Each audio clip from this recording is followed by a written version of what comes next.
The views and opinions expressed on the Tom Trento Show are those of the host, guests, and callers, and are not necessarily those of this station, its management, or other hosts or advertisers.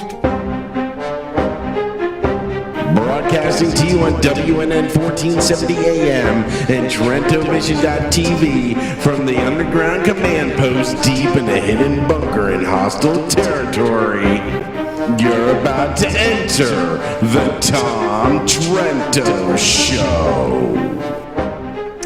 Oh, yes, you are. Good to be with all our friends today. On, what is today? Today's Tuesday. Is it Tuesday the 6th? 7th. Tuesday the 7th. That's right. Where's all my stuff? There we go. Tuesday the 7th. This is part 2 of our ongoing series on Benghazi, and really the key issue for everyone out there in radio land on WNN 1470 and everybody in television land on TrentoVision.tv. The key issue. Here's what we want you to think about during the rest of this week as we focus in on the situation on Benghazi.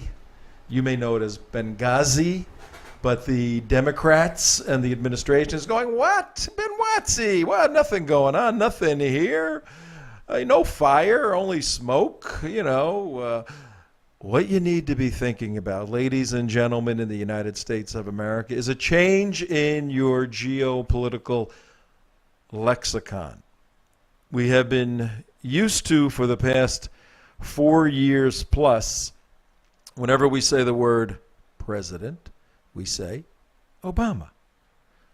Say it with me. President.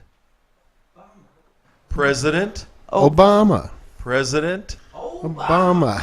Get ready, folks, for a change in language from President Obama to President Biden. Can you say that with me? President Biden. God. President. No way.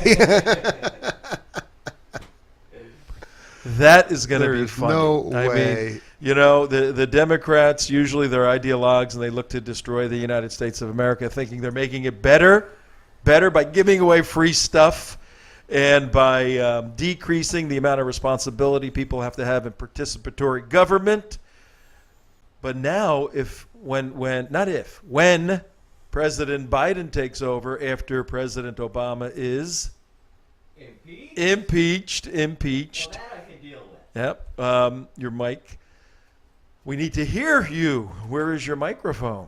I don't know. There you go. After President Obama is impeached, you heard it first. Not here. Actually, we said this back about the 12th of September 2012, but now you're hearing significant media outlets and analysts saying, oh my word, if what has been discovered in the cover-up of Benghazi is true, this could lead to the impeachment of the President of the United States of America. Well, let's just play with that for a couple of moments. If he does get impeached, the Senate would have to approve the impeachment, and they have enough votes there probably to avoid throwing him out of office. But let's just say what's discovered is so egregious that the Senate confirms the impeachment that the House initiates. Then Joe Biden would actually be the president of the United States. You got to admit, we'd be right up there in Comedy Central with one of the best, funniest presidents ever that the world has ever seen. So start getting ready for that because there's probably a better than 50-50 chance that this President Barack Obama, can get impeached by the cover-up of Benghazi. Now, we know there's a lot of bravado going on in the administration regarding people falling on their swords for the president. But as Mark said a little earlier today, falling on my sword or doing 10 hard years at Exactly. federal penitentiary, even though I'm on like a farm. But for 10 years, I got to stay in the joint. They're going to go, well, yeah, the president did know A, B, and C, and he did tell us D, E, and F. So you stay with us right here. The United West as our investigative arm. Trento Communications as our communication mode or communication medium to get the information out. And today's the 7th of May. Tuesday, 6 minutes after 5 p.m. on the East Coast. Hello, everybody. Tom Trento, your host here. CJ. Did anybody see Jay? Anybody see Jay? No, No, CJ. no, I've not CJ. seen your little June in a long time. No, she is busy moving. Where to? Out of country, I hope. No, she's staying in the United States of America. She's not going back to Canada? No, Or she's making staying- Aliyah to Israel? No, she's staying right here in the United States and in South Florida, no less. Oh, too bad. But there were some complications in the move, and many of us helped her and all of that. But we will see her next week, and we're going to have a big open house party at her 45,000 square foot. She bought a mansion right next to Rush up in Palm Beach. Oh, fantastic. yeah, We Yeah, should she's film Russia's from neighbor there. now. Yeah, Russia's yeah. neighbor now. Yeah, Russia's neighbor. Yeah. No, but we do miss you, CJ, if you're listening and watching, and we know you always do. And for all of those writing in, wondering where CJ is, she has been preoccupied with one of the worst things that could ever happen to a person, in one sense, moving, but one of the best things, because you usually go to somewhere closer to where the bunker is. So that's good. We miss you, CJ. We'll see you next week. But tomorrow, on the 8th of May, Wednesday, J. Mark Campbell, are you around? Yes. Can the people see you? Well, I'm kind of. Can you I'm kind of visual. apparate? I'm kind of ghostly right Can now. you apparate? I'm ghostly right I now. don't see you. Huh? All right, well, we hear your disembodied voice. We'd like to see your disembodied body. But in any event, tomorrow morning, the 8th of May, Mark and I will be on the TrentoVision G5, the G5, G4 plus one. Yeah. Galaxy, Ford Galaxy pickup van, and driving we're going to Washington, D.C., and we are going to attempt to go into the Rayburn building at 11:30 and participate as press, as citizens, whatever the case may be, in the hearings on Benghazi. So we will try to get you firsthand information from there for all our TrentoVision and United West viewers and listeners. And while we're up there, to tell you the truth, we are going to Washington tomorrow, not primarily for the Benghazi hearings. We're actually going for another reason later in the week. But ironically, coincidentally, providentially, the hearings were tomorrow for Benghazi, or are tomorrow, so we're going to be there. But later in the week, Thursday, Friday, we're going to have an announcement. In fact, Thursday, 9:30 till 11:30, East Coast time, 9:30 to 11:30, 2-hour press conference that we will be broadcasting live right here, TrentoVision. Mark it down in your calendar. Save the date, 9:30 to 11:30. New information revealed about a military situation that occurred in the recent past, within the past 1 or 2 years. And what we're going to tell you and what the people who are in the press conference, what we're going to show you, what they're going to tell you, is not going to be good for President Obama and Hillary and everybody else that is trying to lead this country into a victory on the war on terror. So stay tuned. That's all I can tell you right now. We may put out a release right now. The information's somewhat embargoed. But So wait, you're big going time. to Washington, D.C., having to do with something involving our military, our commander-in-chief, and it originally didn't have to do with Benghazi, and you just happened to be there on the same day? You lucky man, you. You got it. You got it. Isn't that interesting how that works? Now, our donors need to take note of that. You see, somebody's shining on us, but we can only continue these things if you donate to TrentoVision.tv or the United West. You can go to either website. The United West has more stuff in it, more crazy videos and all our articles and all of that. TrentoVision is simply a viewing place, and we're going to combine these two in the near future as soon as we get some. It lens. is a depository of Islamophobia. Yes, or as we the Sicilians say, some shkadol. Once we get some shkadol, we'll be able to put these two websites together the way they need to be joined and married, and make life a lot easier for you. So we'll be doing that, but we can use your generous donations, certainly. That's what's coming up. All right, go to my screen, please, Dave, and let me show you guys what we're doing for today and tomorrow, Tuesday, Wednesday. Thursday, we're going to broadcast this special event. We're going to do our show Thursday in a special event. It has something to do with Navy SEALs. Okay, I'll just sweeten the deal a little bit. And there will be Navy SEALs involved. So, and we will have them live for you you'll see. Tune in, 9:30 to 11:30 Thursday morning. It's actually going to be really cool stuff. It's pretty going wild. to be really cool stuff. And it's not good for Obama. No, it's not. Not good. You're teasing us. Yes. Yes, this well, is a tease. We can only give away so much information. This is actually going to be some very bombshell information that's going to be coming out. We give this stuff out, we get in trouble. Okay, so, but we can tease you. But if you take a look at this, here's what we're doing for the next 2 days. Tuesday, Wednesday, Thursday, Washington, D.C., on some Navy SEAL and related stuff. Then Friday, we will be back in the bunker here doing a wrap-up for the week on our Washington trip on both of these. And we're going to put them together because what happens on Thursday connects very directly to what we're talking about today. Directly. Yes. Because this administration has a particular pro-Islamic and anti-American viewpoint. Oh, how could you say that? Well, we're going to prove it. We're not just going to say it, okay? All right, take a look at my screen. Here's what we're doing today. Benghazi, and this is comical, folks. It's sad, but it's comical.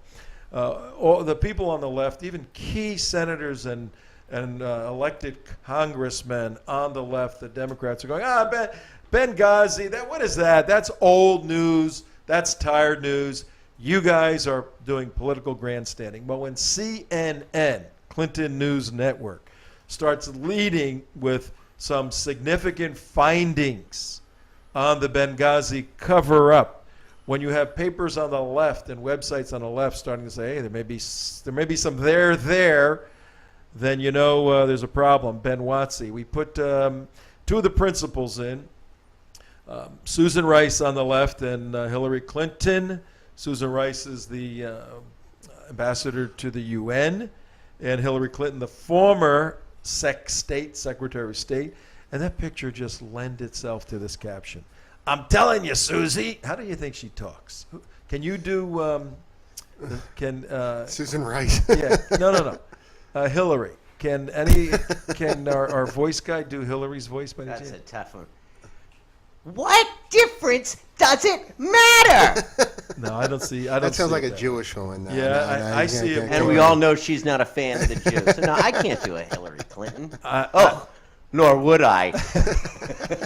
I think it's going to be more a man's voice. When she's home like that, I'm telling you, Susie. Or when she's in her meetings. Hey, Susie. She's more like a guy. Yeah. I'm telling you, Uma, get over here. Yeah. Bill, your days are over. I'm telling you, Susie, the flyover Americans are stupid enough to believe the Mohammed movie did it. What's a flyover Americans? Yeah, that's Anybody know what that is? the flyover Americans. That's us. It's the flyovers. You ever Yeah. hear Like that the term? drive-by medias. No. The people who you fly Oh, over. the mid-states, the Yeah, non-coastal from states. The elites are on the Yeah. East Coast and the Yeah. West Coast, and they fly in their private jets over the flyovers. All the proletariat. Y'all must be talking about me. Just because I got pigs and cows don't mean I don't matter. Well, we're simply saying that Hillary Clinton and her what was the name of her college? It starts with a V, I think. Hillary. Is she Vassar? Vassar. She went to Vassar. The Vassar and the Columbia elites. They may not view you as one of the intellectual Right. elites of the East or West Coast. They're pig man. We gals, we go on to write in our email. We flyovers want to know. And here's 3 questions we raise for the next 2 segments. Today, Tuesday the 7th, tomorrow, Wednesday the 8th. And these are very serious questions. Will Susan Rice do time at a federal pen, at a federal facility, or will she flip on Hillary and sing like a friggin' canary? Question number 1. Question number 2. Will Hillary claim that after her concussion she was visited by 7 evil spirits, which now never remembers which one is speaking through her? Or question number 3, will Uma leave Weiner, hook up with Biden, and overthrow Barack? And if you think these are crazy questions, folks, this administration has more scandals than days of our lives. So we want you all to be watching on our archives, and I think, let me see, is that? Yeah. Here's our archive information right there. You can go to Trent. You can go to youtube.com/theunitedwest. So at 17 minutes past 5 o'clock on May 7th, Tom Trento, your host on TrentoVision, broadcasting out of Boca Raton on 1470 AM WNN. And let me get rid of this. So why don't you do that so we don't ever have a little error? Okay. The number we threw out yesterday, which was very important in terms of the key to understanding why human beings do what they do, why people resort in difficult circumstances to lying and to covering up, is because of power. And the number we threw out yesterday, Monday the 5th, or 6th. Yesterday was the 6th. Sunday was Cinco de Mayo. How could I mix that up with Monday? Did you go to Cinco de Mayo by any chance? Yeah, of course, man. I was at Cinco de Mayo all day on Sunday. What did you do? We drank a lot of beers and some tequila. We shot are our you guns a- off in the air. Are you a citizen by any chance? I am a citizen of Mexico, yes. How about the United States? Oh, man. Probably by next year, as soon as this immigration bill goes through, I'll be a citizen. You work here, or what are you doing? It depends what you mean by work, man. He works all the time. Right I now, work. I do things for money. Do you pay taxes in the United States of America? You are funny, Trento. No. President Biden. Well, President Biden's not going to be much better on immigration Right. either. But 56 is the number we laid out yesterday, 56. Right. And we simply said that on September 11th, 2012, something very, very bad happened. And there were 56 days until a whole cadre, how many is a cadre? Oh, more than 20? A whole cadre of ideologues who grew up in the 60s and 70s, who wanted to lead every leftist organization on campus, and who did, and who wanted to get into politics so they can continue doing that, and they did, and who wound up in the White House, and they did. They had 56 days left till they completed their legacy of another 4 years, another 4-year opportunity. And you see that last 4 years, once you get through the first 4 years, it really is a learning curve in the administration, in the world's only superpower. Then you kind of got your groove in for the second 4 years. And the critique is that you're a lame duck. Well, lame duck is a very positive asset because you don't care what happens. And you have such power. You are never an irrelevant president. There's no such thing as an irrelevant president or a lame duck president. You have so much power of the pen, of the bully pulpit, of persuasion here and there, that you may not have the strength you had in the first session. You may not. You usually have more because you know how to wield it more importantly and more vitally. Those ideologues on September 11th, when all hell was breaking loose, 7,000 miles from Washington, D.C., were very worried about their political futures. So they interpreted the events in light of their political destiny, and then they responded, as we will prove over the next couple of days, with a political motivation that had also at its root, and we here at TrentoVision in the United West, we've been pounding away on this for 100 years. At their root, this administration, pro-Muslim Brotherhood, pro-Islamic, pro-Arabic, anti-Israeli, anti-Jew. But he's helping Israel.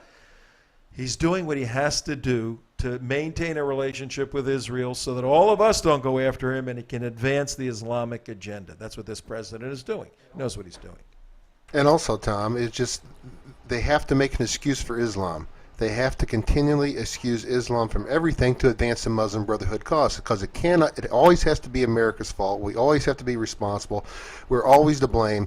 And that's the whole reason the video was such a nice, convenient dual task, to not only take away blame from him and the president, but also to blame America and to defend Islam. The Mohammed video, Right. Innocence of Mohammed, that video which came out actually before the 11th of September, yes.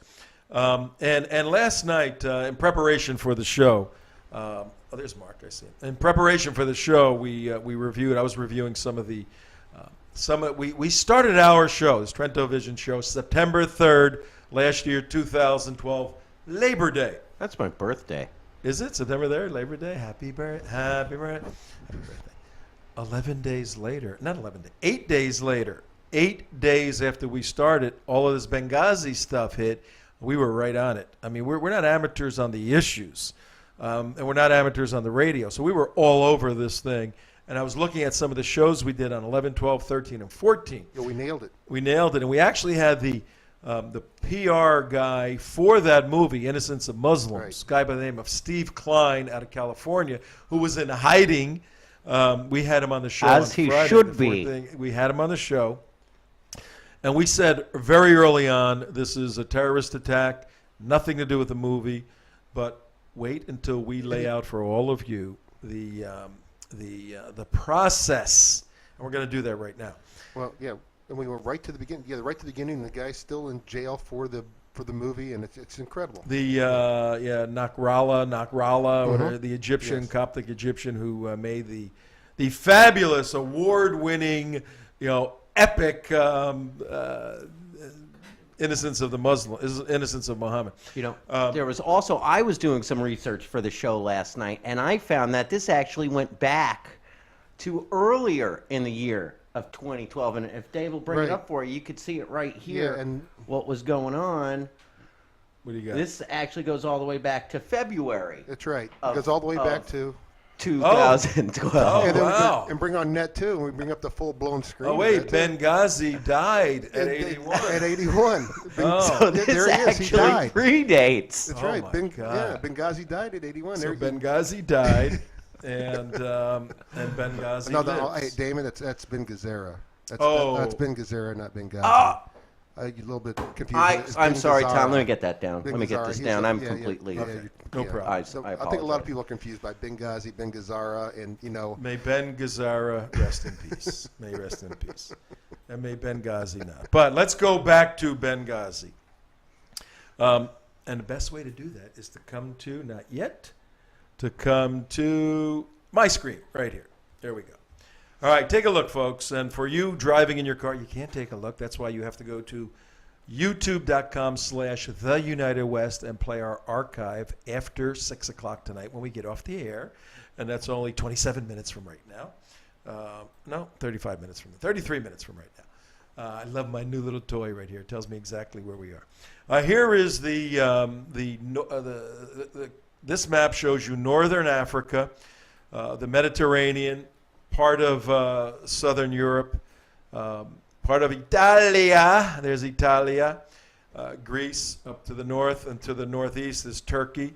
And just below Turkey is that wonderful luxury resort country of Syria. Hey, why don't we all go on a vacation to Damascus? That's a beautiful place.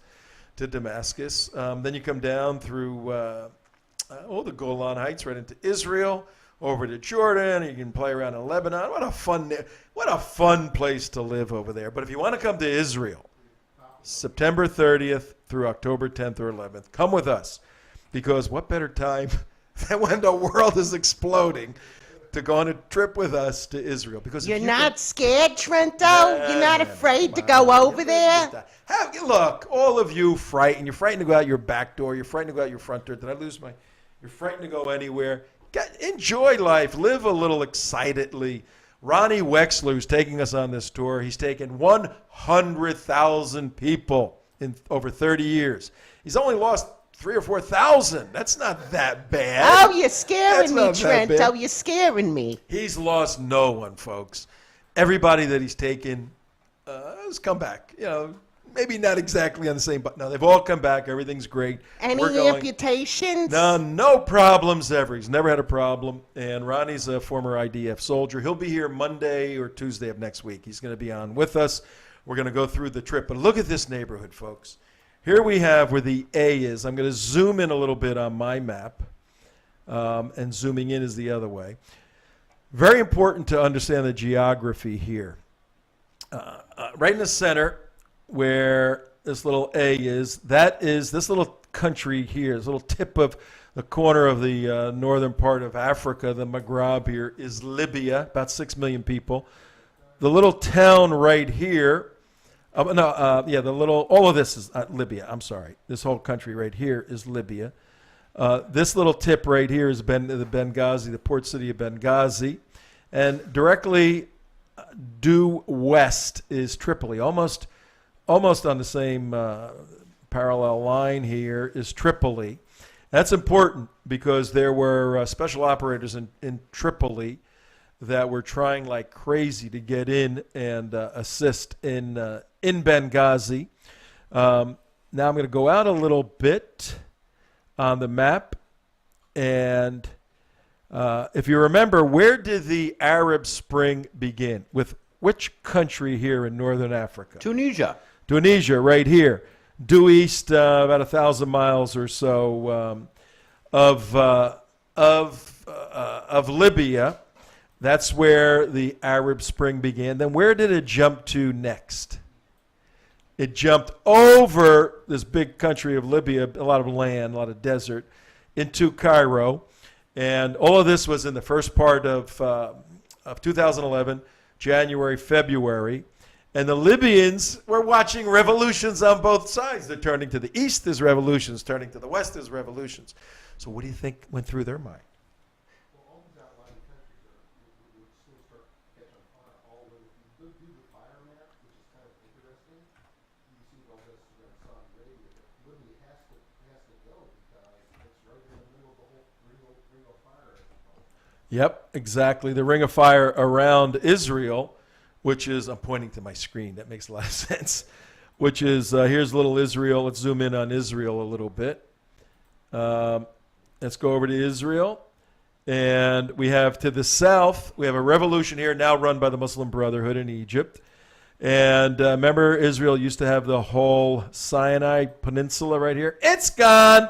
Gave it back. Smart move. Dumb move. To the east, we have Jordan, which is going to fall.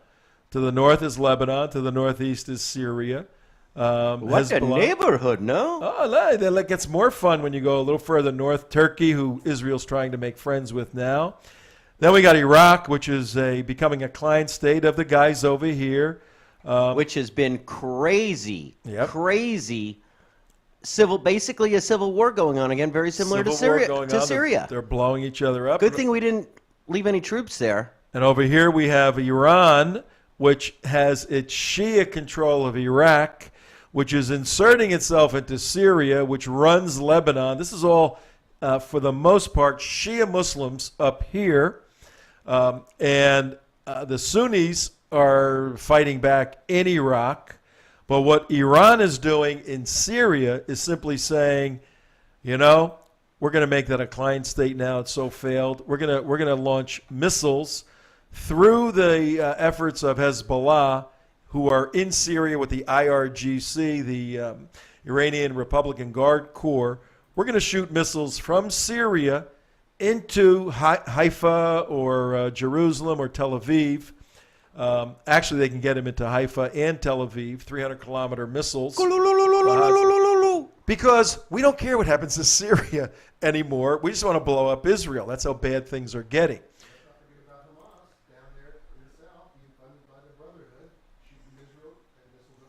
Right over here, and if you could see on the little where it says Jerusalem to the west, there is the Gaza Strip. That's the Hamas, and Syria today told the Hamas, told the Palestinians, okay, we give you guys permission to attack Israel through Syria, from Syria onto the Golan Heights. You could work your special operational missions against the Jews from our land in Syria, telling the Palestinians who have made it over to Syria, you can now attack Israel. And just think of this. You got these, wide-eyed, crazed, Shaheed desiring Palestinian Gazans want to fight and die to get to paradise. And the Syrians are going, they want to fight, let them go fight for us. We really don't want to mess around with Israel right now because they will blow us to hell and back. So they gave permission to the Palestinians, to the Hamas.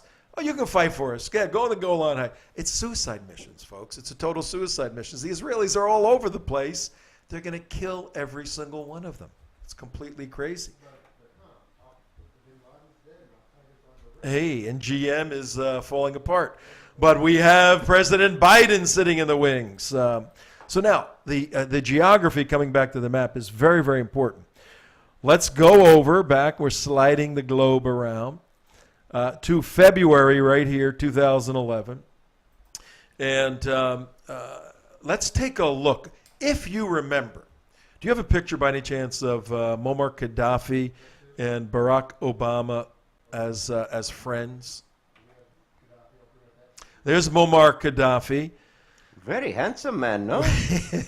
Whack job, if there ever was one, on many levels. Not a dummy by any means. Just a weirdo kind of guy, but he was running the country. And what he understood, Muammar Gaddafi, he understood that I need Get your prayer rug. I need a prayer rug and snake charming music. Is that the mosque in Istanbul?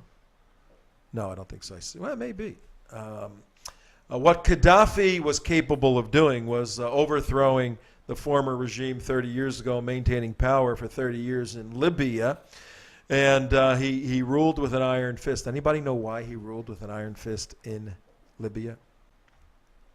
Because he could? Because he had to. He understood the jihad mindset.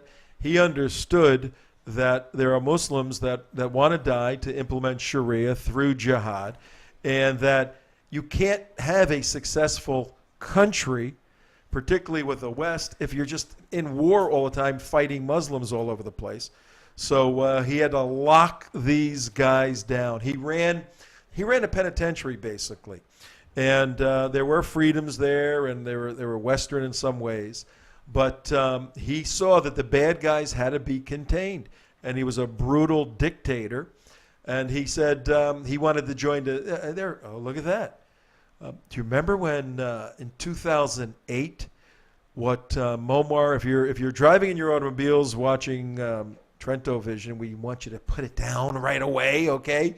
If you're listening on the radio, that's okay. But if you were watching, you'd see Muammar Gaddafi beginning an embrace with President Obama. I think he was the president in that picture. He may have been a senator then. It looks like he was the president then. But if you remember, back in 2008, Gaddafi had nothing but positive words. His Muslim brother. And not only did he have positive words to say, but I'm going to read them for you, okay? He said, now this is important, if we're going to understand Benghazi, and we're going to understand why it's going to be essential to impeach the President of the United States of America, you need the historical and geopolitical context. and precedent to the current situation. You see many of us, me, many on Team B2, many others, were saying, leave Libya alone.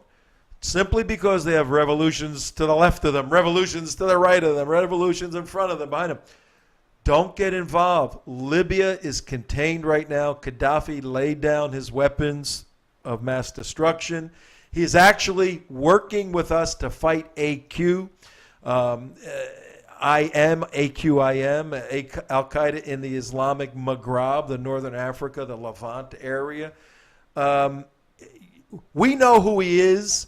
We know how bad he is, and it's containable. Why mess with that? You're going to, and some of the Sharia experts on Team B2 and others were saying that country will explode with 18 to 35-year-old Sharia shaheeds, individuals that want martyrdom. And if they get their hands on Gaddafi's tons of weapons, we're going to have a hell of a time trying to contain that mess. Leave it alone. Gaddafi had sons. He could pass. This is the way this works in Islamic countries, folks.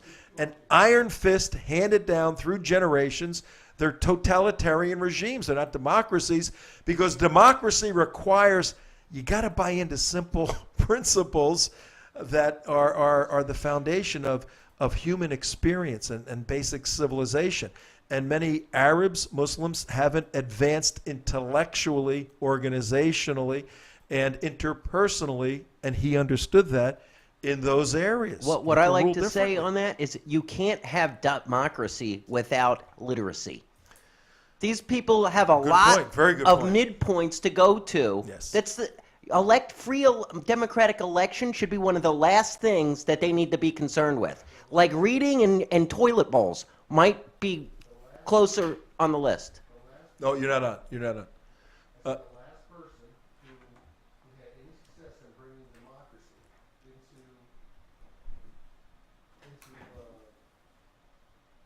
Yeah, can't hear you. last person who had any success in bringing democracy into the Middle East was Ataturk. Yeah. Yeah, and a different world, completely different world. And once you have a world of iPhones and iPads and all that, and you can tell everybody, revolution on the corner in an hour, you get everybody out there, and the security forces are going, what the heck's going on? You know, what is going on? And instead of 10 people on the corner, there's 1,000 people on the corner, and that force multiplier of the technology is blowing circuits in the frail systems of a lot of these Arab countries. And Ataturk had to really shift the whole, the dynamic of the core essence of Islam to secular, to away from Sharia, away from women's rights. I mean, a paradigm shift to what Islam is today. And he was actually very successful, and he had to do it by an iron fist. And that was in 1928, 1930. And he was an apostate in my book. Yes, he was. All right, now here's what we have, folks. As we're putting the pieces together for you to understand why President Obama could possibly get impeached. And we have phase one.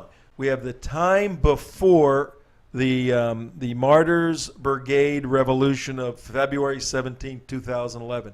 That's what the name of the revolution in Libya was called, the Martyrs Brigade Revolution of February 17, 2011. The time before that, we see a country being contained.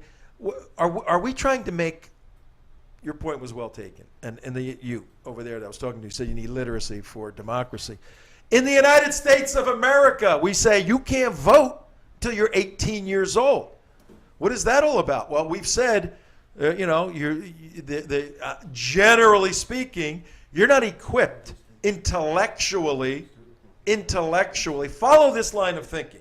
This is very, very important, because many of you are taking offense to the fact that we're saying Arabs are dumb and democracy isn't something they even want.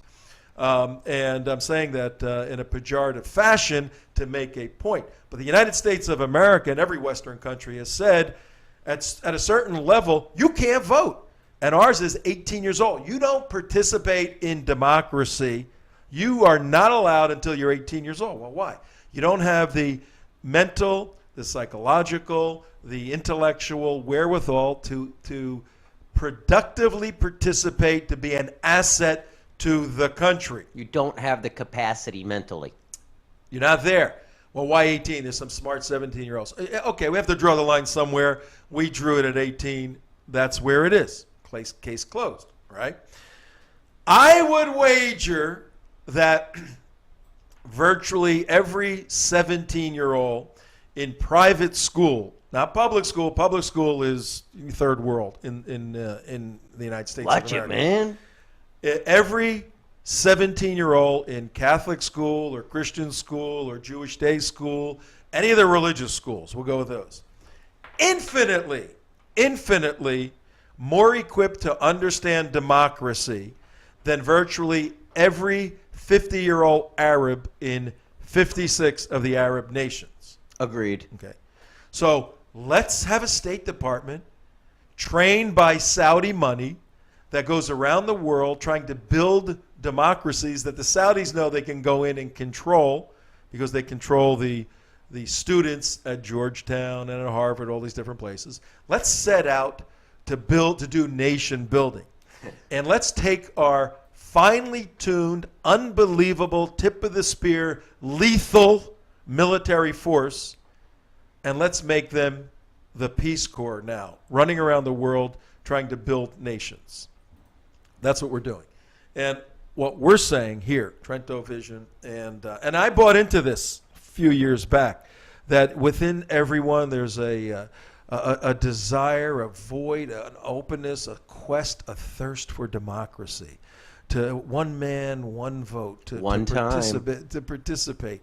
You know, I bought into that because as Americans, we want to always think the best. But the facts on the ground, you look at Afghanistan, where we have spent more blood and treasure, and our event on Thursday may have something to do with Afghanistan.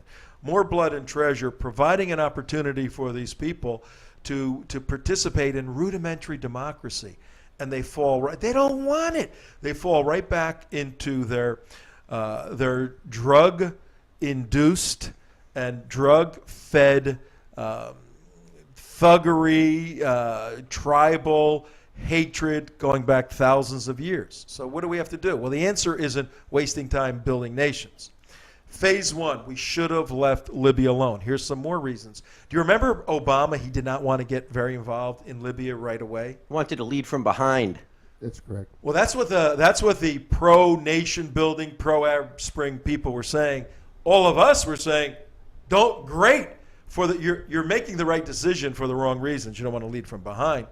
But why didn't he want to get involved with overthrowing Gaddafi? Libyan leader Muammar Gaddafi considers 2008, folks. I'm reading 2008. As he was running for president, Libyan leader Muammar Gaddafi considers the U.S. president, he just got elected, a blessing to the Muslim world. In a speech published in a London newspaper, Gaddafi praised Barack Obama, calling him a friend. And he's saying there is no longer any dispute between his country and ours. Gaddafi reaches out. Listen to this. He said, now ruling America is a black man from our continent, an African from Arab descent, from Muslim descent. And this is something we never imagined.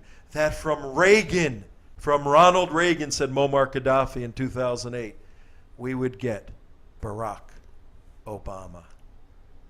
God, how far we've fallen. Now, Gaddafi stressed that Obama's presidency is a major historical gain. He is someone I consider a friend, 2008. He knows he is a son of Africa, regardless of his African belonging. He is of Arab Sudanese descent or of Muslim descent. He is a man whose policy should be supported and he should be assisted in implementing in any way possible, since he is now leaning toward peace. This is Gaddafi talking about Obama. well, you got to understand also that his policy, he also had a son. Gaddafi had a son, which was in favor with the Obama administration, was being groomed as the replacement for Libya, was being heralded. He had the whole Oxford, lingo, and he was paying off people left and right. And so Gaddafi was, and then all of a sudden, Gaddafi's son fell out of graces, and he went right into, and soon thereafter, that's when Libya fell, is because, hey, we have nobody to replace this guy with on our side, so we might as well go with the Brotherhood. All right, well, watch this. We're in phase one. There's 3 phases to understanding Benghazi. Phase one is before the revolution of February 17th, 2011.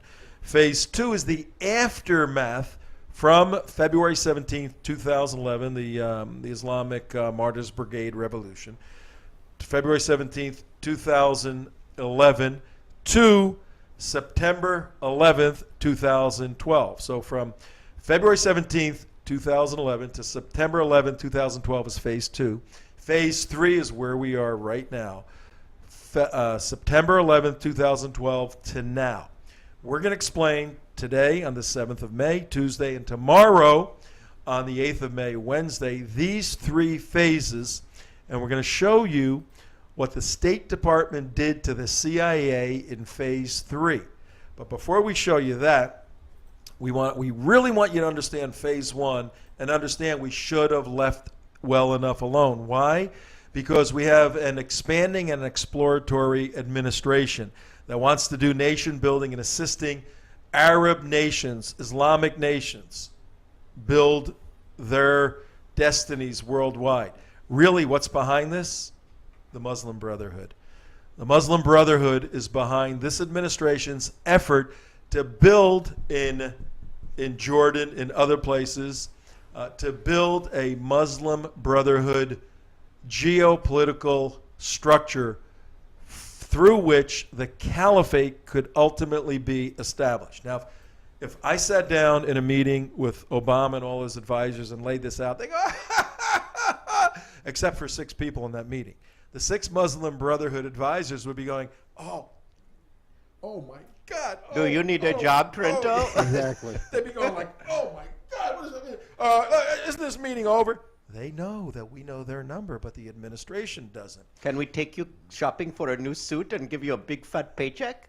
Who was Muammar Gaddafi? Watch this connection, everybody. This is critically important. It's 47 minutes past 5 o'clock in the afternoon on Tuesday, the 7th of May. Tom Trento, your host on the show. I got Mark and Dave and Damon and Mom and Mike and everybody's here. Who was Muammar Gaddafi? Very good friends with. A whack job here in the United States, but he was very good friends with him. He funded him. He gave him money. He helped him out. He did a lot of stuff for him. Calypso Louis. Calypso Louis. Louis Humi. Farrakhan. Louis Farrakhan. Connect the dots, folks. Who was Louis Farrakhan, who is the head of Nation of Islam, very close with in a certain church in Chicago? Jeremiah Wright. Jeremiah Wright. Jeremiah Wright and Louis Farrakhan, 2 peas in a pod, close friends. Jeremiah Wright and Mr. Gaddafi, close friends. All 3 of them. Guess who mentored, guess what minister married Barack Obama, baptized his kids, and mentored him in world affairs?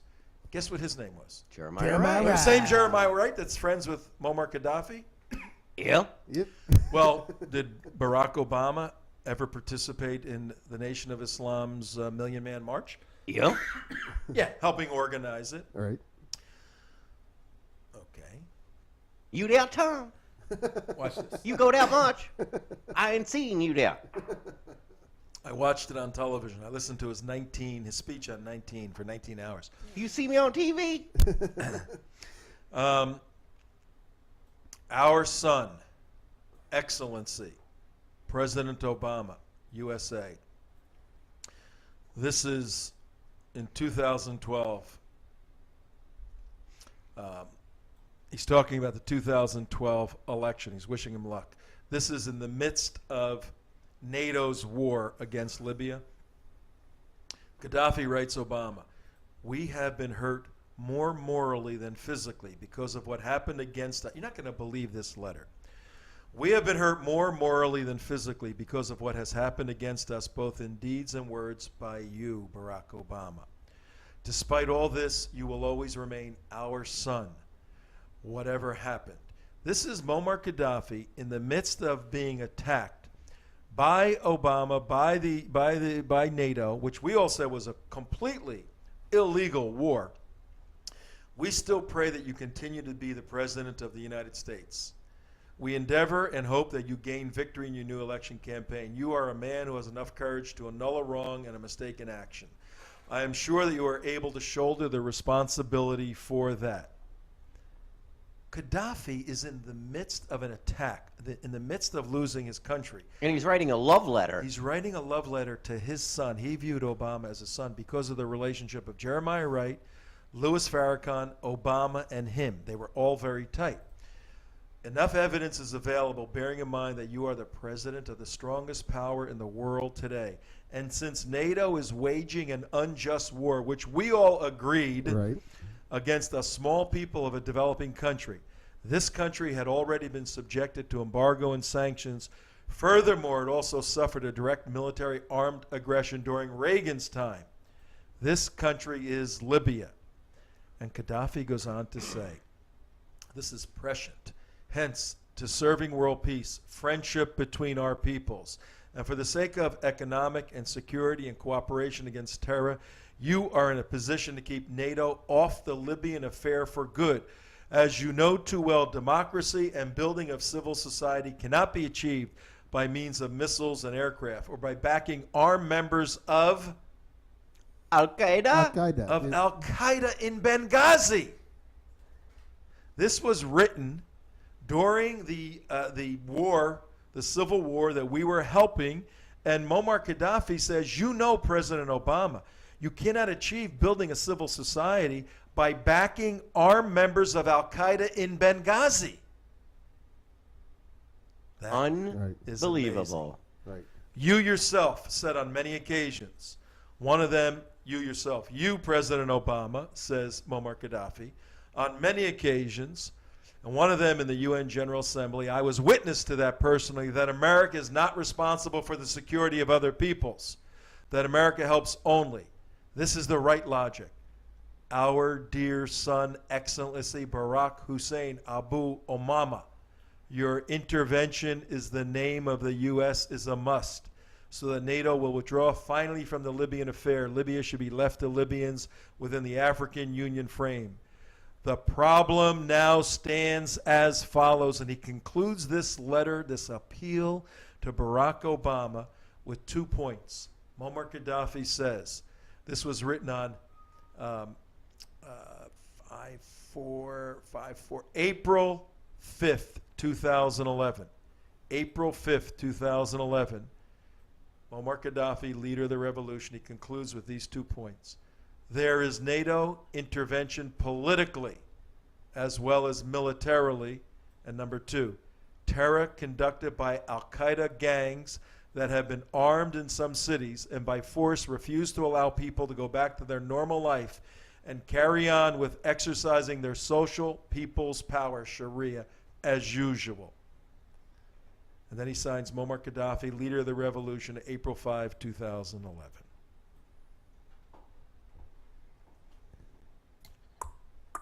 This is the context, folks, to the huge era of our administration and our president going forward to overthrow Gaddafi. And he was a close friend, he being the president, with Gaddafi. And Gaddafi makes a final appeal on April 5th, 2011, and he cites specifically whom and where. And then the next thing you know, he's a human corn dog. Yeah. He cites Al-Qaeda in Benghazi. As we know from that date, things got worse. Now, if you're Al-Qaeda and things get worse for Gaddafi, what does that mean for you? Better for you. Better for you. So do you leave Benghazi? Oh, everything's better. Let's go. I built a big house. You double up. You double up. And you say, this is our place, man. Hey, we're getting the green light from Obama to go ahead. Let's go. So on April 5th, 2011, President Obama had in his hand a piece of paper that told him Al-Qaeda was in Benghazi. Right. Yeah, but was And that coming from a reliable source? But that was such a long time ago, Tom. Wasn't coming from a reliable source. That was coming from... Yeah. Now, here's the point about it is, right after that, does Obama, understanding that there's Al-Qaeda in Benghazi, does he, oh, wow, there's Al-Qaeda in Benghazi. Let's increase the security presence there and double up because we want to protect our friends Libya and Gaddafi over there. Or did he go the other direction and say, all of a sudden, security troops start getting pulled away, our presence gets pulled away. We don't. I mean, it's obvious that he wanted Gaddafi out of there, and he knew Al Qaeda was there coming in. I mean, there was no mystery about the Benghazi attack when it came down to who did it. He knew about it not just that day, but years ago. And that's the whole point of your whole story. It was the movie producer. It was the movie. It was Innocence of Mohammed. That's what it was. You have, and we have stated this many times on this show, ladies and gentlemen, Tom Trento speaking to you, one of the authors of Sharia, the Threat to America. There's a federal law that says people who swear on the Quran, no Quran for us, people who swear on the Bible, who swear allegiance to the United States of America as an elected official or a member of the military, have a professional obligation to understand the threat of the enemy and to understand if you're the top guy leading the most powerful commander-in-chief. I can't believe that this president has risen to the point of being the commander of the most powerful military in the world. I can't even. And the chief law enforcement officer, which is also kind of funny. So you have a professional obligation. That means without having a letter from the president of the country that you're about to overthrow and cause to be killed telling you AQ is in Benghazi, you're supposed to know that anyway. Right. You can't say, oh, I was playing golf on that day, or, oh, one of my guys didn't give it to me. You're supposed to know that stuff. When you give your stamp of approval to the attack against another nation, you're supposed to know everything in the world about that nation.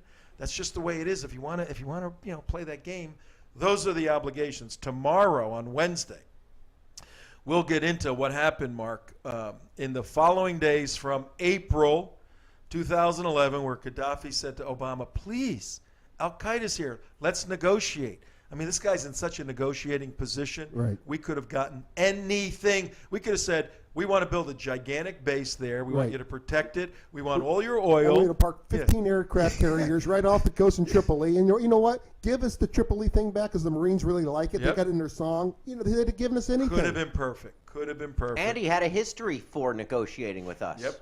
And Gaddafi wanted to stay But in guess power. who was advising Hillary Clinton? And guess who AQ is lined up with these days? The Muslim Brotherhood. So tomorrow we're going to look at the role of the Muslim Brotherhood, the role of Al-Qaeda in phase 2, which is give me the damn weapons and let's go fight around the world. Jihad time. See you tomorrow, everybody. You take care. Tom Trento signing off for the boys and the girls and everybody else. And as I said, Akbar to you. Our show tomorrow will be part 3, and then Thursday. Tomorrow we're also going to D.C., and Thursday we will see you on a special 9:30 to 11:30.